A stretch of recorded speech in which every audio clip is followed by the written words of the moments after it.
बच्चों, आज के इस हिंदी के वीडियो में सभी का स्वागत है। आज हम लोग सुदामा चरित पाठ 12 का शेष भाग हम लोग पढ़ेंगे। और इससे पहले वीडियो में हम लोगों ने पाठ 12 सुदामा चरित के कुछ अंशों को पढ़ा था, जिसमें कि सुदामा पहली बार अपनी पत्नी के द्वारा भेजे जाने पर अपने मित्र कृष्ण के पास आते हैं और वहाँ पर द्वार पर खड़े होकर द्वारपाल को बोलते हैं कि जाओ द्वारकाधीश से कह देना कि सुदामा आए हैं। और वो द्वारपाल जो है वो जाकर कृष्ण भगवान से उस सुदामा के बारे में कहता है कि द्वार पर कोई ब्राह्मण खड़ा है जिसके तन पर न तो कुर्ता है और न पैरों में जूते हैं, और जिसके अंगरखा जो है वो भी फटा हुआ लटका हुआ है और सिर पर पगड़ी भी नहीं है। और ऐसे जो है वो अपना नाम सुदामा बता रहे हैं। सुदामा नाम सुनते ही कृष्ण भगवान दौड़े चले आते हैं, अपने मित्र को आदर और सम्मान के साथ अपने महल में लाते हैं, अपने सिंहासन पर बैठाते हैं और उनके पैरों को धोने के लिए परात के पानी की आवश्यकता नहीं पड़ती है। और वो अपने आंसुओं से ही उनकी दशा को देखकर वो जो है बहुत ही दुखी होते हैं और उनकी आंखों से इतनी अश्रुधारा बहती है, इतने आंसू बहते हैं कि उसी से उनके पैर धुल जाते हैं और उन्हें परात के पानी को हाथ से छूने की ज़रूरत भी नहीं पड़ती है। और वे सुदामा के फटे हुए पैरों को और पैर की बिवाइयों को, जो कड़ी एड़ियाँ थी, उनको देखकर उनका मन बहुत दुखी होता है और वो बहुत भावुक हो उठते हैं। वो कहते हैं कि मित्र, तुम इतने दिन कहाँ थे, तुम यहाँ क्यों नहीं आए? और वो उनको कहते हैं कि ऐसे बेहाल तुम आए इतै न कितै दिन खोए, देखी सुदामा की दीन दशा, करुणा करके करुणा निधि रोए, पानी परात को हाथ छुयो नहीं, नैनन के जल सो पग धोए। तो इस तरह से सुदामा जी का जो पैर थे, उनके चरण थे, उनको श्री कृष्ण अपने हाथों से धोते हैं। तो इस प्रकार वो कहते हैं, जब वो उनसे मिल लेते हैं तो कहते हैं कि तुम भाभी ने मेरे लिए कुछ भेजा है और तुम उसे कांख में दबा रहे हो, तुम उसे खोलते क्यों नहीं? और इस आगे भी तुमने गुरु माता के दिए गए चनों के साथ भी ऐसा ही किया था। तुम अकेले ही खा गए थे, मुझे नहीं दिए थे, जो गुरु माता ने चने दिए थे। श्याम कहियो मुस्काए सुदामा सो, और मुस्कुराते हुए वे सुदामा से कहते हैं कि चोरी की बान में हो जो प्रवीणे, अर्थात चोरी की कला में तुम जो प्रवीण हो, इसीलिए तुम ऐसा करते हो। पोटरी कांख में चापी रहे तुम, और ये जो पोटली, ये जो गठरी भाभी ने दी है, उसे तुम कांख में दबा रहे हो, छिपा रहे हो। खोलत ना ही सुधा रस भीने, और अमृत रूपी रस से भीगे हुए इस गठरी को, इसमें जो भी है, जो भी भाभी ने मेरे लिए भेजा है, वो जो है अमृत के समान है, और तुम उसे छिपा रहे हो, मुझे दे नहीं रहे हो, खोल नहीं रहे हो। पाछली बानी अजो न तजो तुम, पिछली आदतें, पाछली मतलब पिछली, पहले की आदतें जो है, अजो न तजो तुम, अजो न मतलब आज भी, न मतलब नहीं, तजो मतलब त्यागी है, छोड़ी है, तुम मतलब तुम, पिछली जो आदत है उसे आज भी नहीं तुमने छोड़ी है। तैसे ही भाभी के तंदुल कीन्हे, और वैसे ही तुम भाभी के भेजे हुए चावलों के साथ कर रहे हो। भाभी ने जो अमृत रस में भीगे हुए ये चावल दिए हैं, उसके साथ भी तुम ऐसा ही कर रहे हो जैसा कि पहले तुमने किया है। और वो मुस्कुराते हुए कहते हैं कि चोरी की कला में तुम प्रवीण हो, इसीलिए जो है तुम अब भी वही कर रहे हो। और इस तरह से दो मित्र के इस मिलन की बहुत ही सुंदर यहाँ पर वर्णन किया गया है, सुंदर प्रस्तुति है इस के माध्यम से। और फिर इसके आगे क्या होता है कि अब सुदामा जो है वहाँ से आदर और सम्मान के साथ जब वापस लौटते हैं तो वो सारी बातें याद करते हैं कि आज उनका मित्र जो है वो राज काज वाले हो गए हैं। हरि को राज समाज कहा भयो जब अब भयो, हरि को राज समाज। और वहीं कुछ बातों पर नाराज भी होते हैं कि पत्नी ने उन्हें ज़बरदस्ती कृष्ण के पास क्यों भेज दिया। कृष्ण आज राजा बन गया है तो क्या हुआ, वह वही कृष्ण है जो दही मक्खन चुराता फिरता था। आज मित्र के मन में आज वही जो है सोच है, वही विचार है, वही अनुभव है जो बचपन में हुआ करती थी। और दोनों मित्र के मन में यही भाव मित्रता की दिखाई देती है। और इसीलिए सुदामा कहते हैं कि कितना भी बड़ा वो राजा बन जाए, महलों का राजा बन जाए, लेकिन हमारे लिए तो है बचपन का मित्र ही।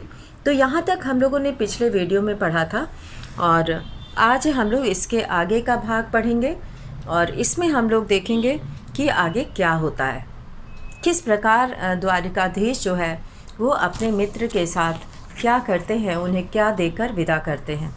पठवनी का अर्थ होता है भेजना, विदा करना।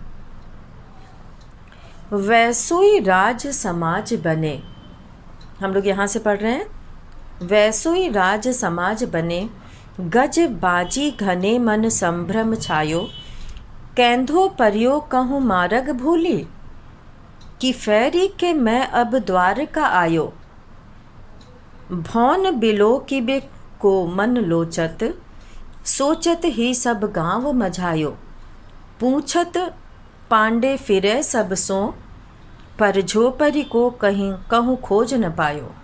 झोपड़ी मतलब झोपड़ी को, कहूँ मतलब कहीं भी, खोज न पायो, खोज नहीं पाए। अब यहाँ पर जो है सुदामा वापस वहाँ से लौटते हैं और इसमें जो है अपने मित्र कृष्ण से भेंट करके सुदामा अपने घर लौट आए। कृष्ण ने प्रत्यक्ष कुछ नहीं दिया, पर वास्तव में सुदामा को काफ़ी दौलत दिया और कृष्ण की कृपा से सुदामा की गरीबी समाप्त हो गई। अब उन्हें सारी सुख सुविधाएं प्राप्त हो गईं। इन उपरोक्त पद्यांशों के माध्यम से कवि ने इसमें ये कहने का प्रयास किया है कि उनके जीवन में क्या परिवर्तन आता है, वो इसमें वर्णन है। तो जब सुदामा अपने घर पहुंचते हैं तो वे बड़े आश्चर्यचकित हो जाते हैं। उन्होंने देखा कि वैसोई राज समाज बने। वैसोई का मतलब है वैसा ही, जैसा उन्होंने द्वारिकाधीश में देखा था। वैसोई, वैसोई का अर्थ है वैसा ही, वैसोई मतलब वैसा ही। वैसोई राज समाज बने, वैसा ही राजकाज वहाँ पर दिखाई दे रहा था। जब सुदामा अपने घर की ओर लौट आए थे और वहाँ पे उन्हें कुछ भी नहीं दिख रहा था, लग रहा था जैसे कि वो पुनः द्वारिकाधीश पहुँच गए हैं। गज, गज मतलब हाथी, बाजी मतलब घोड़ा, गज मतलब हाथी, ये सभी जानते हैं। गज शब्द जो है तत्सम है। गज मतलब हाथी और बाजी मतलब घोड़ा, बाजी घोड़ा। घने मन संभ्रम छायो, संभ्रम मतलब शंका, घबराहट।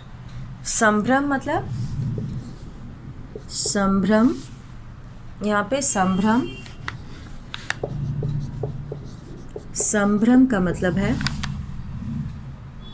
संभ्रम मतलब शंका,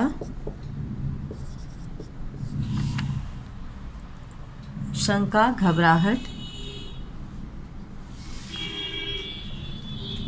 कैंधो मन संभ्रम छायो, मन में शंका छा गई, मन में जो है संदेह होने लगा। किस बात का संदेह होने लगा? कैंधो परियो कहूँ मार्ग भूली। कैंधो, कैंधो मतलब या तो, कैंधो, कैंधो मतलब या तो। कैंधो परियो कहूँ मार्ग भूली, कहूँ मतलब कहीं, मार्ग भूली, मार्ग कहते हैं यहाँ पे रास्ते को। या तो हम मार्ग भूल गए हैं, मार्ग यानी मार्ग, मार्ग कहते हैं मार्ग को, रास्ता। वो कहते हैं कि कैंधो परियो कहूँ मार्ग भूली, या कहीं हम जो है रास्ता तो नहीं भूल गए हैं कि फेरी के मैं अब द्वारिका आयो। फेरी के मतलब फिर से भूल के अब मैं द्वारिका आयो। मैं कहीं भूल के फिर से द्वारिका तो नहीं आ गया हूँ। भौन बिलो किबे को मन लोचत, और बिलो किबे को यानी कि देखने को, बिलो किबे बिलो किबे बिलो किबे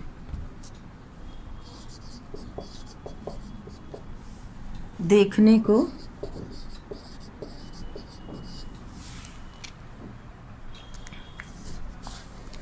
वो कहते हैं, अब वो सोच रहे हैं कि कहीं मैं मार्ग भूलकर फिर से कैंधो परियो यानी कि या तो कहूँ मार्ग भूली, मैं मार्ग भूल गया हूँ, या कि फेरी के मैं अब द्वारिका आयो।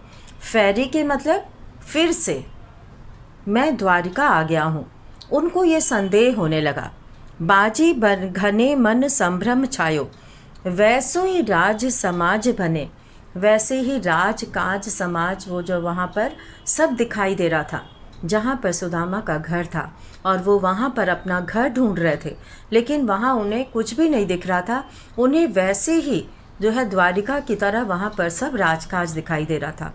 घोड़े हाथी ढेर सारे जो है, इससे मन में शंका हुई, मन संभ्रम छायो, मन में ये संदेह छा गया कि कैंधो परियो कहूँ मार्ग भूली, कहीं या तो मैं मार्ग भूल गया हूँ, कि फेरी के मैं अब द्वारिका आयो, या फिर मैं दोबारा द्वारिका पहुँच गया हूँ। भौन बिलो की बे को मन लोचत, और वो कहते हैं कि देखने को, यहाँ पर भौन बिले के भी को मन लोचत, सोचत ही सब गांव मझायो। तो यहाँ पे गांव मझायो मतलब गांव को छान मारा, पूरे गांव को, गांव मझायो मतलब गांव को छान मारा, गांव मझायो पूरे गांव को खोज डाला, पूरे गांव वो खोज डाले, उनकी झोपड़ी कहीं नहीं उनको दिखाई दी। पूरे गांव को मझायो मतलब पूरे गांव को वो जो है छान मारते हैं। और झोपड़ी मतलब झोपड़ी।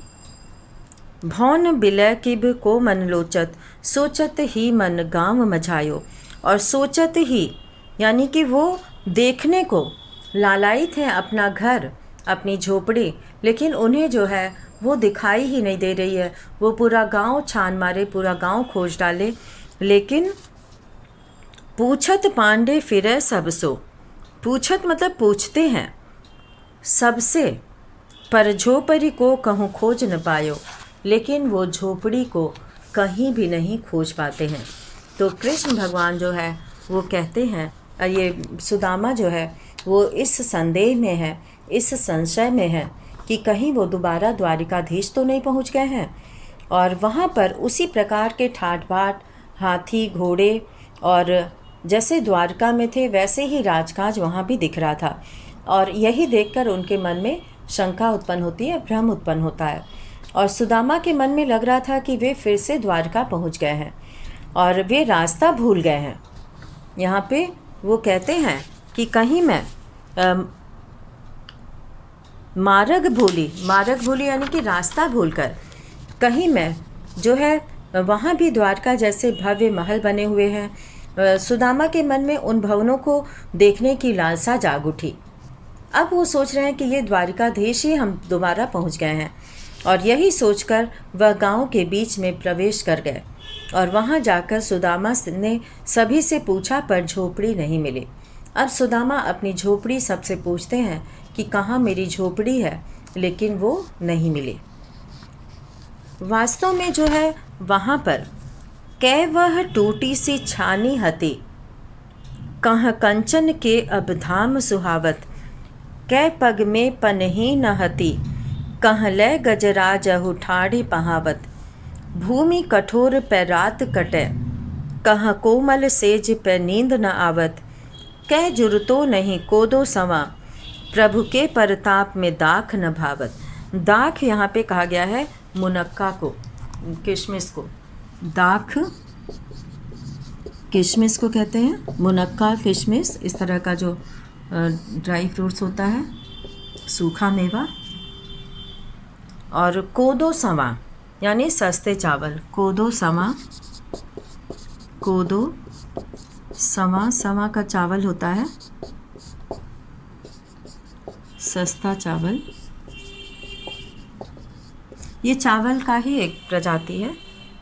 और परताप कहते हैं प्रताप को, परताप, प्रताप। और धाम कहते हैं बड़ा घर। और कंचन मतलब सोना, कंचन मतलब सोना।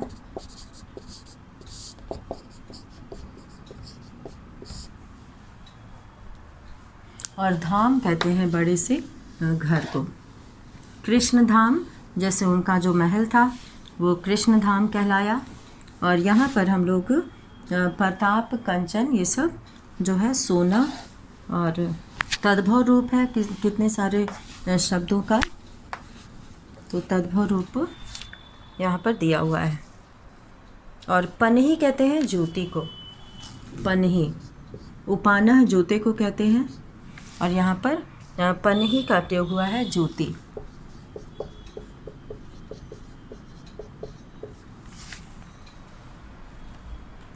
तो इस तरह से यहाँ पे धाम का अर्थ है बड़ा घर।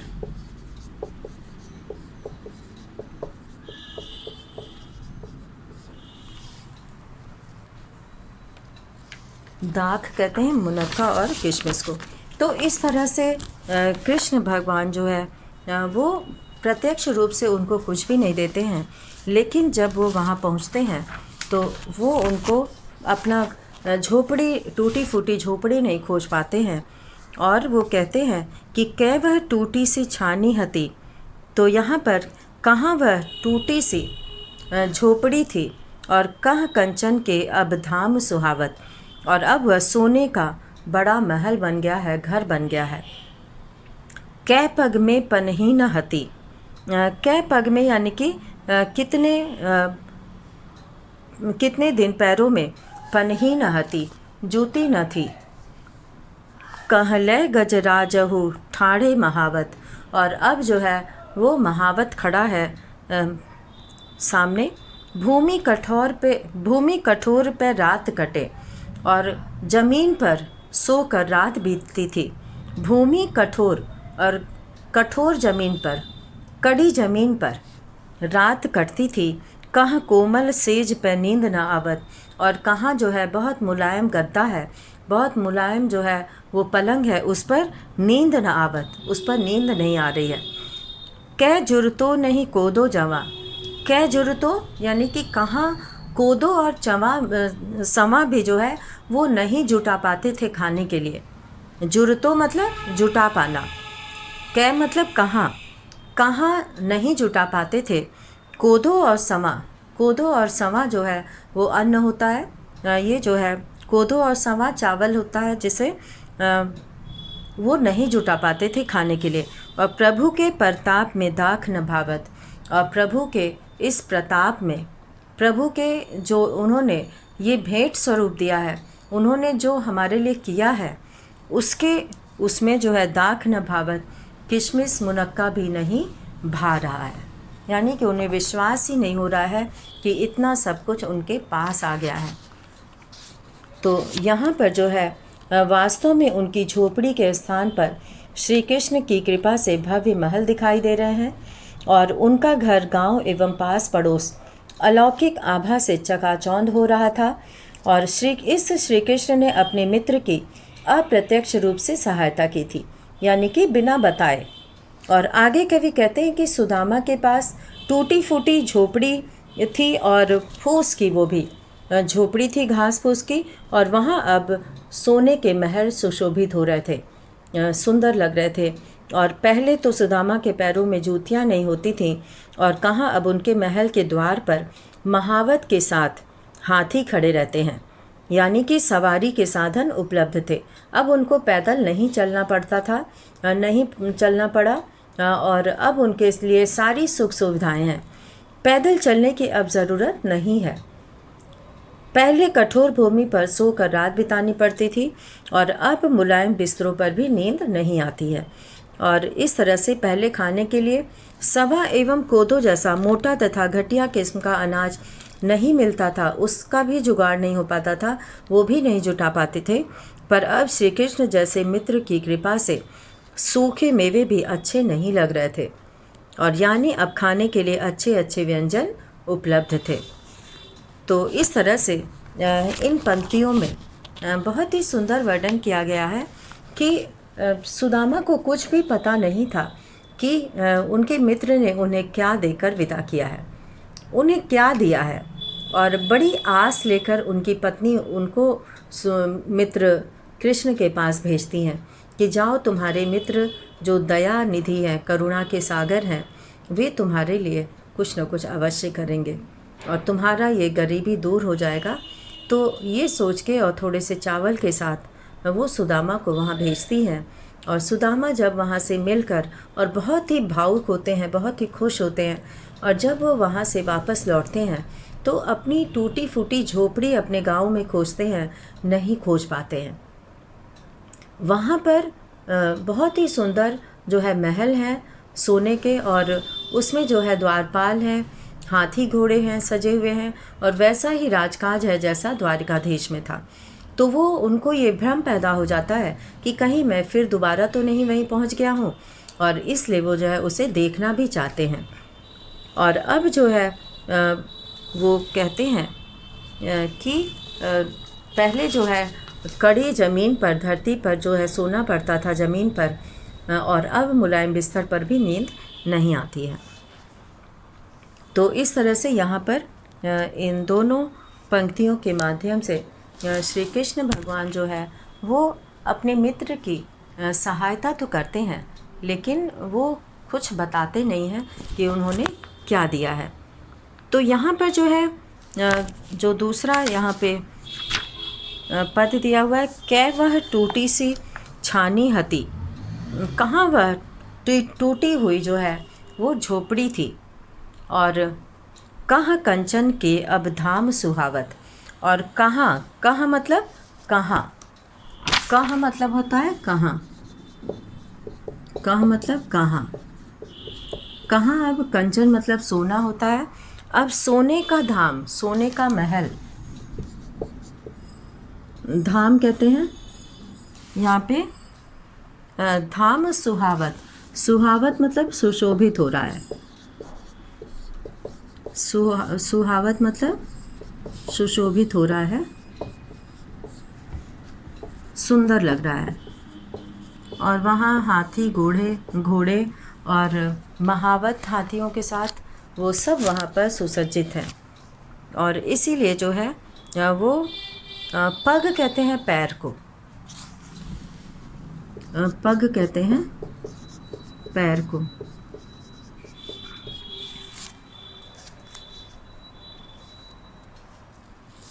और इस तरह से प्रभु के प्रताप में आज जो है सूखे मेवे भी नहीं भा रहे हैं। तो इस तरह से यहाँ पर इस पाठ में सुदामा और कृष्ण की मित्रता का बहुत ही सुंदर यहाँ पर वर्णन किया गया है, और किस प्रकार कोई मित्र अपने मित्र की मदद करता है इसका एक आदर्श यहाँ पर प्रस्तुत किया गया है। और इसमें जो है श्री कृष्ण ने सुदामा की सेवा तो बहुत की, पर विदाई के समय उन्होंने नगद में कुछ भी नहीं दिया, उन्हें जो है उनके हाथ में कुछ भी नहीं दिया। और द्वारका से आते समय सुदामा बहुत खींच रहे थे। यहाँ पर वो कहते हैं कि उनको क्योंकि पता नहीं था, और वो वैसे ही वापस लौट आते हैं। और अब जो है वो कहते हैं,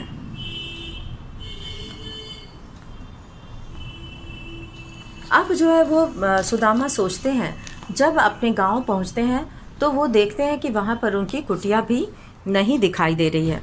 तो इस तरह से वो जो है कहते हैं कि जब सुदामा अपने गांव पहुँचे, किंतु चारों ओर द्वारका जैसा ही धन वैभव राजमहल देखे, तो उनको जो है सुदामा अपनी झोपड़ी के बारे में सबसे पूछते रहते थे कि कहाँ पर उनकी झोपड़ी है। और कृष्ण की कृपा से अब सुदामा की स्थिति सुधर चुकी थी और उनकी जो है उनको कोमल सेज पर भी अब नींद नहीं आती थी और अब गरीबी और अभाव का कहीं नामो निशान नहीं था। तो ये भी एक जो है ऐसा अनुपम उदाहरण प्रस्तुत किया गया है जिसमें कि सुदामा भी न जान पाए तथा उनकी गरीबी अमीरी में बदल गई और इस प्रकार जो है उनकी झोपड़ी वहाँ से चली गई और उसकी जगह पर जो है महल तैयार हो गया और पूरे राजकाज के साथ जैसे उनके मित्र का था।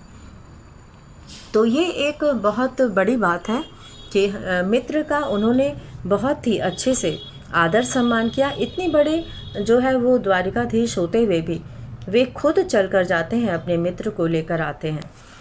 तो ये जो है एक आदर्श है, एक आदर्श मित्रता का उदाहरण है। और अब यहाँ पे हम लोग प्रश्न उत्तर देखते हैं कि इसमें अब प्रश्न अभ्यास में क्या पूछा गया है। तो यहाँ पर सुदामा की कविता से के अंतर्गत यहाँ पर पहला प्रश्न दिया है कि सुदामा की दीन दशा देखकर श्री कृष्ण की क्या मनोदशा हुई, अपने शब्दों में लिखिए। तो यहाँ पर जो है सुदामा की दीन दशा देखकर जब श्री कृष्ण ने अपने बाल सखा सुदामा को दीन दशा में देखा तो वे भाव विह्वल हो उठे। तो यहाँ पर हम लोग एक प्रश्न का उत्तर करेंगे और उसमें हम लोग यहाँ पर लिखेंगे प्रश्न अभ्यास।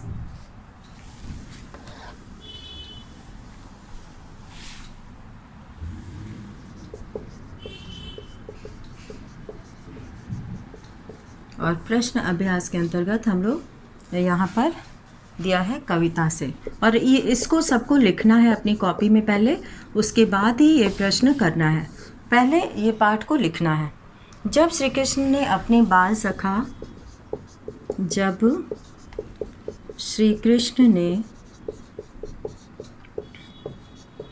अपने बाल सखा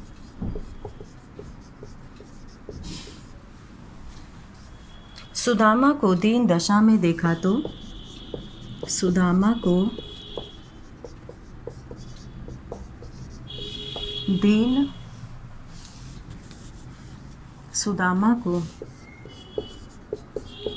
दीन दशा में देखा तो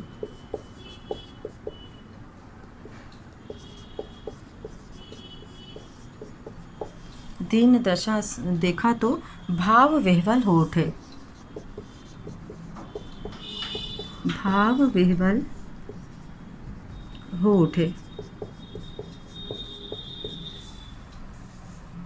क्योंकि उनकी एड़ियाँ क्योंकि उनकी एड़ियाँ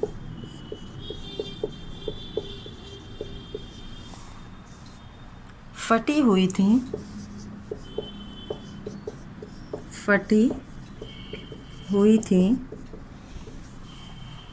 पैरों में कांटे चुभे हुए थे,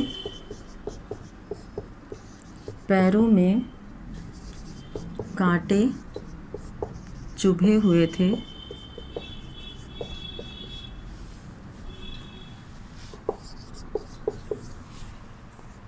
वे उन्हें बार बार देखते हैं, वे उन्हें बार बार देखते हैं। कृष्ण अपने मित्र की दुर्दशा को देखकर कृष्ण अपने मित्र की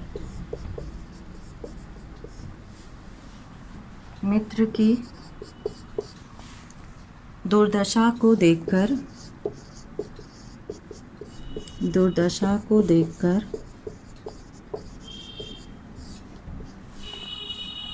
रोने लगे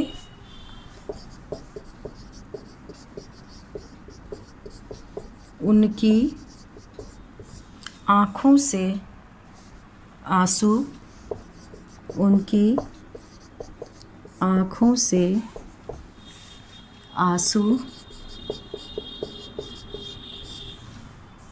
इतने निकले कि सुदामा के पैर धुल गए। इतने निकले कि सुदामा के पैर धुल गए। तो इस तरह से उनकी आंखों से इतनी अश्रुधारा बही कि उनके पैर धुल गए। तो आज हम लोगों ने इस पाठ की पूरी व्याख्या की और इसका एक प्रश्न हम लोगों ने किया है यहाँ पर। तो इसी के साथ आज का ये वीडियो यहीं समाप्त करते हैं। धन्यवाद।